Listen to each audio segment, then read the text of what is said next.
अच्छी बहू की तलाश, 3 बेटे 5 बहू। जब मेरी चाची के भतीजे से मेरा रिश्ता तय हुआ उस वक्त मैं 18 साल की थी।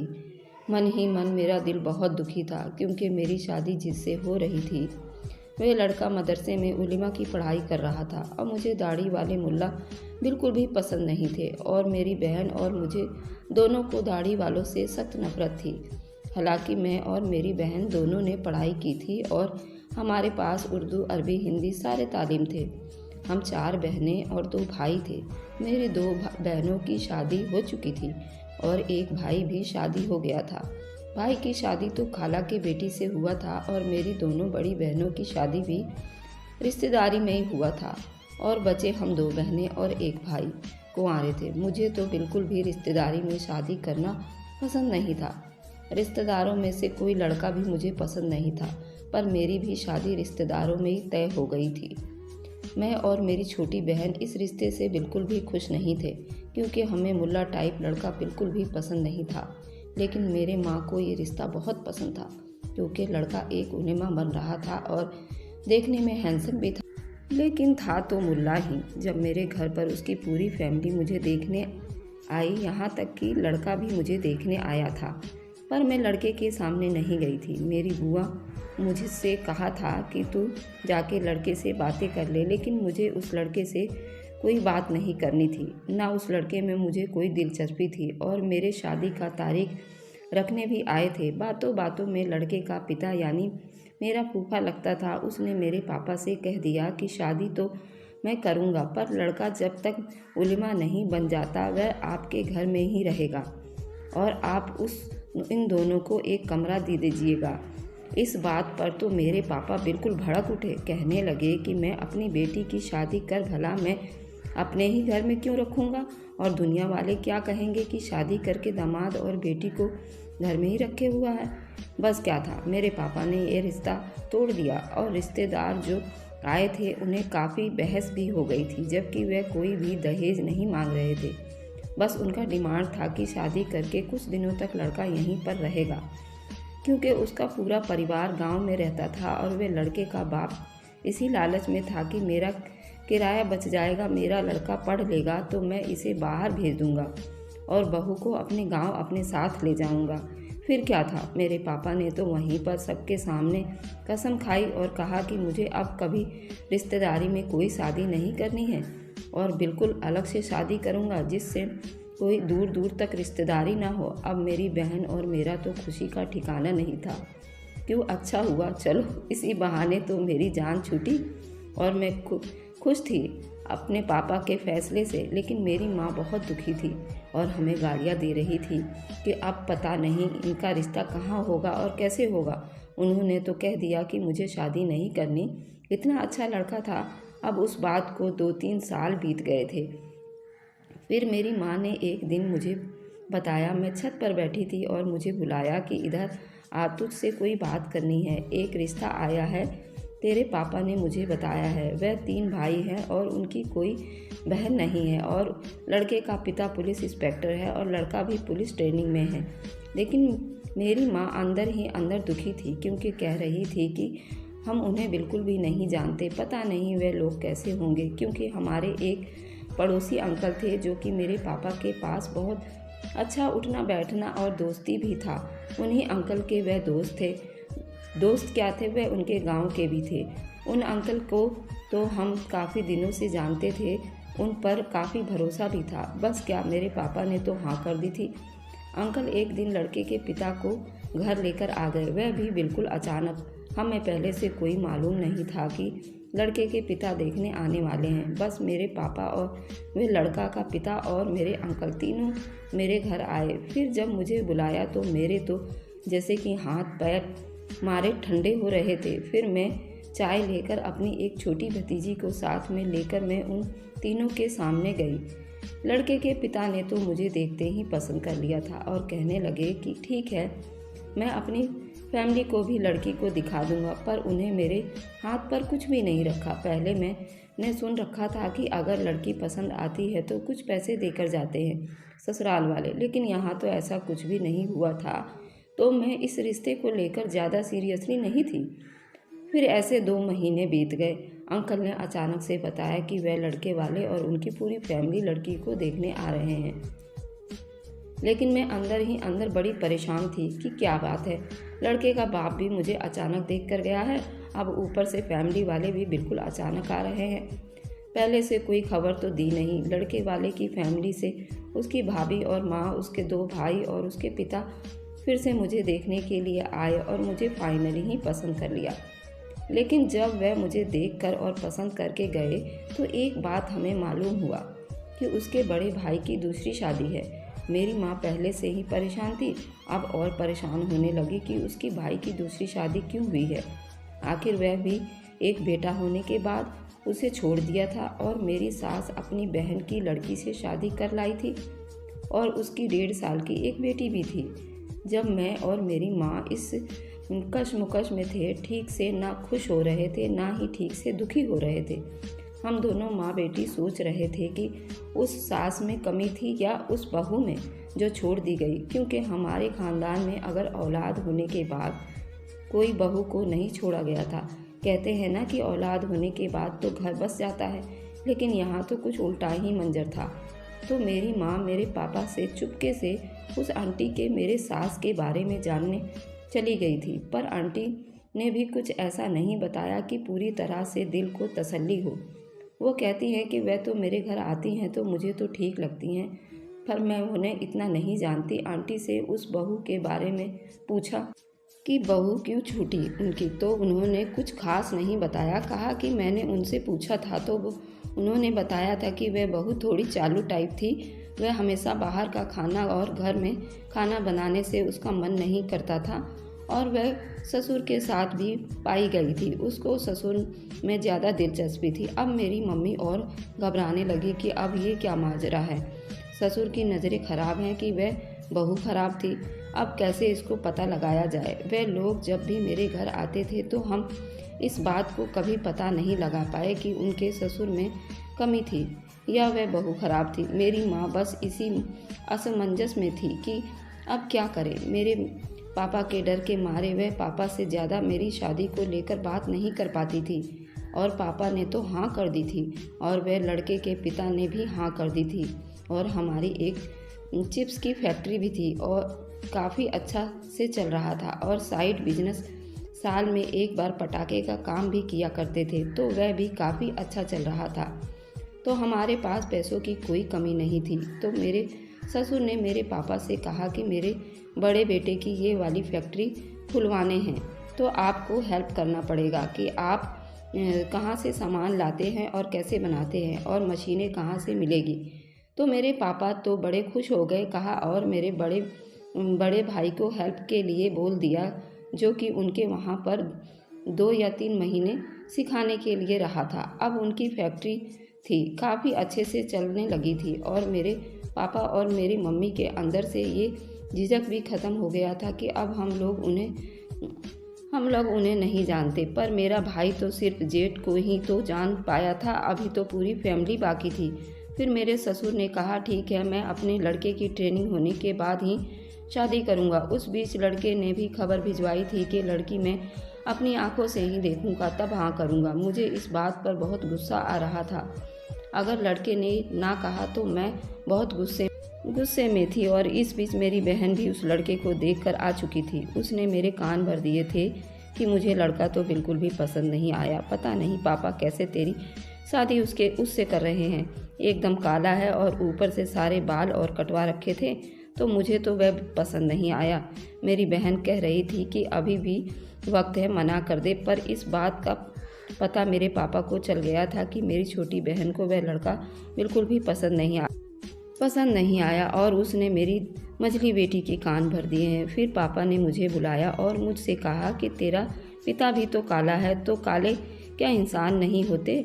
रही उसके सर के बाल की, तो वह तो अभी ट्रेनिंग में है और ट्रेनिंग में बाल वगैरह तो सब कटवाई जाते हैं, तो उसमें उस लड़के का क्या कसूर है। मुझे कहा बेटी तू चिंता मत कर, तेरे लिए बिल्कुल अच्छा वर ढूंढे हैं। एक तो उसकी सरकारी नौकरी है, ऊपर से वह मुझे मेहनती भी लगा था। फिर पापा की बात से मुझे तसल्ली हो गया। मुझे वह लड़का निजामुद्दीन औलिया पूरी फैमिली के साथ देखने के लिए आया था। इधर से मेरे और मेरी छोटी बहन और मेरा भाई और मेरी मम्मी भी मुझे लेकर वहाँ गए थे। लेकिन जब मैंने उसे आमने सामने देखा उस लड़के को, तो मुझे वह लड़का बहुत अच्छा लगा। जैसा मैंने अपने लिए वर सोचा था वैसा ही था। तब मैं अपनी बहन पर बहुत बिगड़ी, बोली कि तू तो कैसे बोल रही थी, ये लड़का तो हैंडसम है और बॉडी भी है इसकी। मेरी बहन बोली पता नहीं आज सच में हैंडसम लग रहा है। उस दिन तो जब मैंने देखा था सच में बिल्कुल भी अच्छा नहीं लग रहा था। बोली कि चल अब तुझे पसंद है तो फिर क्या करना है। बस मैं अपने सपने सजोने लगी और बहुत खुश हो गई और सब कुछ भूल गई और उस लड़के ने भी मुझे पसंद कर लिया। हम 1-2 बार अकेले भी मिले थे तो मुझे बहुत ही अच्छा लगा था। बिल्कुल भी बनावटी नहीं था, जो बोल रहा था वह मुझे सामने से दिख रहा था। बस क्या, अब मेरी शादी के दिन भी नज़दीक आ गई थी और वह दिन आ ही गया जिस दिन मेरी बारात आ गई। मेरे पापा ने दिल्ली में पहली शादी की थी और उस बारात घर में एक मुसलमान की शादी पहली हो रही थी तो काफ़ी मोहल्ले वाले भी उत्सुक थे कि आज हम शादी एकदम आमने सामने देखेंगे, मुसलमान का निकाह कैसे होता है। बारात बहुत लेट हो गई थी, 12 बजने में कुछ ही मिनट कम थे तो बारात हमारे दरवाजे पर पहुंच गया था। मेरे पापा को अंदाज़ा नहीं था, उन्होंने खाना शाम को ही खोल दिया था। बारात आते आते खाना कम पड़ गया था। इसी बात से थोड़ी कहा-सुनी हो गई थी। बारात के अंदर उनके बाराती ने तो खाना खाया था पर उनके खुद के घर वालों ने खाना नहीं खाया और मुझे विदाई करवाकर अपने घर ले गए और सारा दहेज का सामान यहीं पर छोड़ दिया था। मेरे पापा ने दहेज में सब कुछ दिया था, यहाँ तक कि 4 पहिए की गाड़ी भी दी थी और बाद में दहेज उनके घर भी छुड़वा दिया था। पर बारातियों ने खाना नहीं खाया, इस बात की खबर मुझे नहीं थी। मैं तो काफ़ी शादी को लेकर बहुत खुश थी। जब मैं विदा हो रही थी तो मुझे याद है कि मेरी मम्मी, मेरी भाभी और मेरी बहनें सारी रो रही और मुझे अपने सामान की पड़ी थी। ये सामान मेरे बक्से में रख देना, वह सामान मेरे बक्से में रख देना, मैं ऐसे ही कर रही थी। तब मेरी बहन ने मुझे टोका, कमीनी सब रो रहे हैं, थोड़ा सा तू भी रो ले। मुझे तो रोना तब आया जब मेरी गाड़ी के पीछे मेरा भाई रोते रोते नीचे बैठ गया था। तब मैंने रोना शुरू किया तो अपने ससुराल ही आकर चुप हुई। अब तो मेरी आज़ादी और वह हसीन दुनिया अब बिल्कुल भी कैद हो चुकी थी। अब तक दुल्हन बने सर भी किसी के कहने पर ऊपर उठाना था। अब मैं यहाँ पहुँचकर अपने घर वाली आज़ादी बहुत महसूस करने लगी थी। उसके दूसरे दिन मेरा वलीमा पार्टी था। वलीमा पार्टी भी इन लोगों ने काफ़ी अच्छा रखा हुआ था। इसमें मेरे घर वाले सभी आए थे और मुझे उस दिन अपने घर यानी मायके जाना था। अब मैं उसी रात को अपने घर वालों के साथ अपने मायके आ गई थी और उस बीच मेरे हस्बैंड ने कोई फ़ोन नहीं किया था, ना ही मेरा हाल चाल लिया था। फिर मैंने सोचा क्या हस्बैंड ऐसे ही होते हैं कि अपनी पत्नी के जाने के बाद हाल चाल भी नहीं लेते। फिर तीसरे दिन मेरे ससुराल वाले भी मुझे लेने आ गए थे और फिर से मैं अपने ससुराल आ गई। फिर ससुराल आते आते काफ़ी रात हो गई थी तो मेरे हस्बैंड ने सबसे पहला सवाल मुझसे यही किया था कि तुझे जो मुँह दिखाई में जेवर मिले थे, अंगूठी था, कुछ पैसे थे, वह अपने मायके लेकर क्यों चली गई थी। हालांकि उसी रात मैंने वह पैसे अपने सास को देना चाहिए थी पर उन्होंने मना कर दिया था कि तुम अपने पास ही रख लो। तो फिर ये सवाल क्यों किया, वह भी शादी के दूसरे दिन ही। फिर मैंने उस बात को इग्नोर किया। चलो कोई बात नहीं, यहाँ ससुराल का रिवाज होगा तो इसलिए शौहर बोल रहे हैं। फिर उस दिन सुबह के टाइम मेरा खाना बनाने का रस्म भी अदा किया गया। अब मैं घर के काम भी करने लगी थी। फिर हम अपने नए मकान में आ गए जो कि काफ़ी दूर था। पहले मेरी शादी फ्लैट में हुई थी जो कि सरकारी फ्लैट था, वह मेरे ससुर को मिला हुआ था। मैं शादी से पहले बहुत खुश थी कि चलो अब मुझे कॉलोनी से छुटकारा मिलेगा और मैं अपने ससुराल फ्लैट में चली जाऊंगी। पर वहाँ तो सब कुछ उल्टा हो गया। मैं तो वहाँ कॉलोनी में क्या, वहाँ तो गांव की तरह था जहाँ पर उन्होंने नया मकान बनाया था। वहाँ पर देखकर तो 15 दिन मेरा मन ही नहीं लगा, लेकिन वहाँ काफ़ी बड़ा मकान था। अब धीरे धीरे यहाँ की आदत पड़ने लगी थी और मैं तभी भी बहुत खुश थी क्योंकि वहाँ पर सारा फैमिली था। मेरी जिठानी थी, मेरी सास थी और मेरा देवर भी था। अब वहाँ पर गांव की तरह था, वह था कि कॉलोनी, लेकिन जब मेरी सास भी वहाँ पर गांव जैसी हरकतें करने लगी थी। अब उन्होंने कहा कि तुम दोनों गैस पर खाना नहीं बनाओगी क्योंकि यहाँ पर काफ़ी लकड़ियाँ हैं। अब तुम दोनों लकड़ियों पर ही खाना बनाओगी। मुझे तो गैस पर ही खाना बनाने आता था, पर सास के डर भी लगता था, तो हम उसकी बात बहुत सुनते थे। हालांकि मेरी जिठानी तो गांव से ही थी, तो उसे चूल्हे पर खाना बनाना कोई मुश्किल काम नहीं था। पर मेरी शादी भी अभी अभी नई हुई थी, तो मेरे लिए ये चुनौती भरा माहौल बन गया था। मैं मना तो नहीं कर सकती थी, पर मैं सीखने की बहुत कोशिश करती थी। पर इन बातों से मेरे पति को कोई फ़र्क नहीं पड़ता था, क्योंकि वह सुबह ही ड्यूटी चले जाते थे और शाम को ही घर पर आकर घुसते थे, और शनिवार इतवार छुट्टी रहता तो अपने दोस्तों के साथ पूरा दिन बिताते थे। दोनों ही दिन ऐसा ही करते थे। अब सुख दुख की बातें तो पति से ही करता है, पर पति तो उसे कोई मतलब नहीं रखता था। अब चूल्हे पर जैसे तैसे खाना तो बना ही रही थी। फिर मेरी सास कहने लगी कि तुम लोग सारा दिन क्या करती हो, इसके बाद से अब मशीन में कपड़े नहीं धुलेंगे, तुम्हें खुद ही हाथ से धोने पड़ेंगे। पर इस बात से मुझे ज़्यादा दुखी नहीं हुई थी, क्योंकि मैं अपने घर पर भी हाथ से ही कपड़े धोया करती थी। मेरे ससुराल का घर भी काफ़ी बड़ा था और यहाँ पर पानी की कोई कमी नहीं थी। पर प्रॉब्लम तो तब आने लगी जब मेरी सास ने कुछ ज़्यादा ही कंजूसी करना शुरू कर दिया था।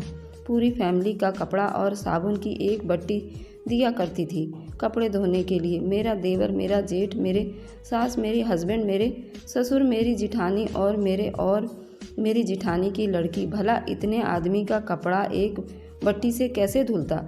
जिस दिन कपड़ा धोती उस दिन मैं बहुत परेशान रहती। फिर मैं अपने पैसों से ही चोरी छुपे साबुन मंगाने लगी थी और अपने साबुन भी लगा देती थी उन कपड़ों में। और जब खाना बनाओ तो खाने में भी ऐसा ही करती थी, सब कुछ नाप कर दिया करती थी। मेरे लिए तो सब कुछ नया नया था, मुझे तो सब कुछ एडजस्ट करना था। पर मैंने अपने घर में तो ऐसी सास गांव वाली सुनी थी कि वह लोग नाप कर खाना बनवाया करते हैं, पर मेरे साथ तो ऐसा दिल्ली में हो रहा था। फिर मैंने सोचा क्या पता सास हमेशा ऐसे ही हुआ करती होंगी। पर मेरी माँ भी सास थी, पर मैंने अपने घर में ऐसा कुछ भी नहीं देखा था। हद तो तब हो गई थी, एक दिन मैंने कपड़ा धोया और सारे कपड़े तह लगाकर रख दिए और मेरे धुले हुए कपड़े ही मेरी सास ने पहना हुआ था और मुझे बुलाया और अपने कमरे के अंदर ले गई और कमरे की कुंडी लगा दी। मेरी तो डर के मारे जान निकल रही थी कि मुझसे ऐसी क्या गलती हो गई कि मेरे कमरे में बुलाकर वह भी कमरे की कुंडी लगा दी। अब मेरी सास क्या करने वाली हैं मेरे साथ, डर के मारे तो मेरी धड़कन बहुत तेज हो रही थी।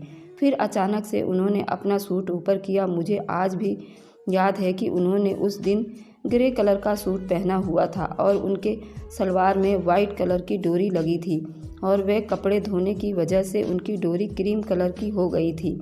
बता ये क्रीम कलर का क्यों हो गया है मेरी सलवार की डोरी। अब तो मुझे कोई जवाब नहीं मिल रहा था कि पहले वाइट था अब क्रीम हो गया है, तो मुझे इसका कोई जवाब नहीं मिल रहा था। मेरा तो चारों खाने चित्त हो गए।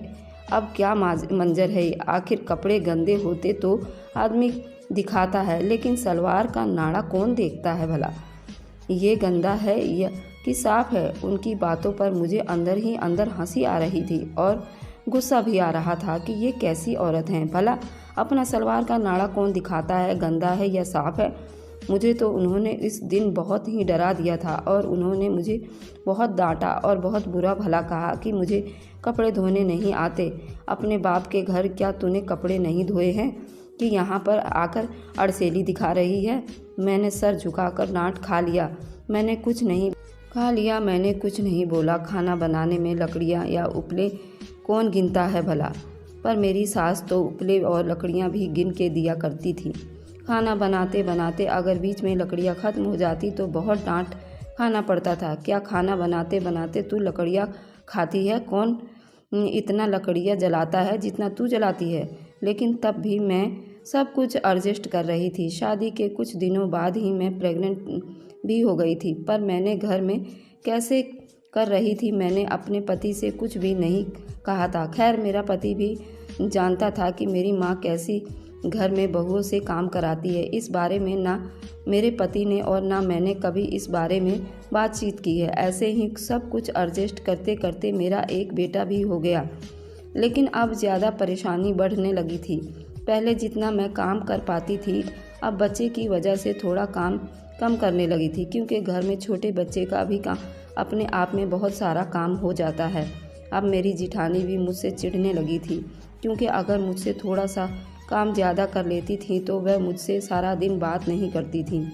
ऐसे करते करते मेरा बेटा अब 6 महीने का हो गया था। फिर ऐसे में मेरी सास ने काम बांट दिया कि कपड़े वह धोएगी, खाना वह बनाएगी। इस तरीके से हम दोनों के काम बांट दिए। लेकिन मैंने कई बार मिलाया कि मेरी सास मेरी जिठानी को ज़्यादा सपोर्ट करती है। मेरी जिठानी मेरे खिलाफ मेरे सास के कान भरा करती थी, और मेरी जिठानी मेरे सास की बहन की बेटी भी थी। उन्होंने मेरी सास से कहा कि मैं अपने बेटे होने पर घमंड करती हूँ, और मेरी सास ने इस बात को मान भी लिया था। पर खुदा गवाह है कि मैं कभी अपने बेटे को लेकर उनसे कभी कोई घमंड नहीं किया, ना ही ऐसी कोई बात कही थी। बल्कि मेरा बेटा थोड़ा सा काला था और उनकी बेटी थोड़ी सी रंग साफ था। उनको घिन था अगर वह थोड़ा नाक निकाल दिया या फिर उसने सूसू कर दी तो उनको बहुत घिन आया करती थी मेरे बेटे से। एक दिन तो सूसू करने की वजह से बहुत चिल्ला रही थी। तब तो मेरे पति ने उनकी बातें सुन ली थी, तो वह अपने कानों से सुन चुके थे और आंखों से देख चुके थे।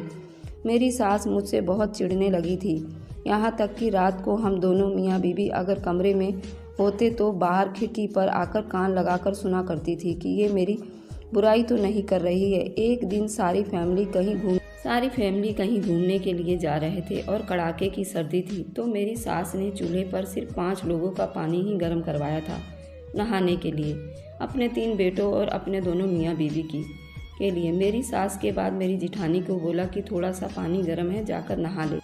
ऐसे में फिर मेरे पति ने भी थोड़ा सा गर्म पानी मेरे लिए बचा दिया था नहाने के लिए। जब मेरे पति बाहर नहा कर निकले तो मेरी सास अंदर चेक करने के लिए गई कि पानी इसने बचाया है कि पूरे बाल्टी से नहाया है। उन्होंने मेरे लिए आधी बाल्टी पानी बचाई थी।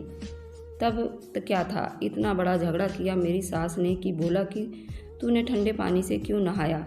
अगर तू बीमार पड़ जाएगा तो मैं क्या करूँगी? अगर उसे कुछ होता तो मैं तो तेरे लिए दूसरी बीवी कहीं से भी लाऊंगी। तूने ठंडे पानी से क्यों नहाया? मेरी सास की ये बात सुनकर तो ऐसा लगा मेरे तो सर पर आसमान आ गिरा, क्योंकि ये बात सबके सामने कही जा रही थी। मेरे पति हंसते रहे और अपनी माँ को पुचकारते रहे, कोई बात नहीं, जाओ जल्दी जल्दी तैयार हो जाओ। और मुझे कहा कि जाकर जल्दी नहा ले, मम्मी की बातों पर ज़्यादा ध्यान न दे। फिर मैं क्या करती, मैंने भी नहा लिया और इस बातों को परे कर दिया। फिर मेरी सास को ये बात कहाँ हजम होने वाली थी कि मेरा बेटा मेरी बहू का ध्यान रखता है। मेरी सास भी अब पता नहीं कैसे मेरे पति का भी कान भरने लगी थी। लेकिन मैं यहाँ पर अपने सास को गलत नहीं कहूँगी, क्योंकि मेरा पति सब कुछ अपनी माँ के बारे में जानते हुए भी उस बातों पर विश्वास करता है। तो ये यहाँ पर तो मेरा पति ही गलत हुआ। अब यहाँ तक की नौबत आ गई थी कि बर्दाश्त करने की सीमा ख़त्म हो गई थी। रीड मोर 2nd एपिसोड, उसमें दी एंड है, तो आप मिस मत करिएगा, पूरा एपिसोड 2nd वाला भी देखिए। धन्यवाद दोस्तों, स्वस्थ रहें, खुश रहें, बाय बाय।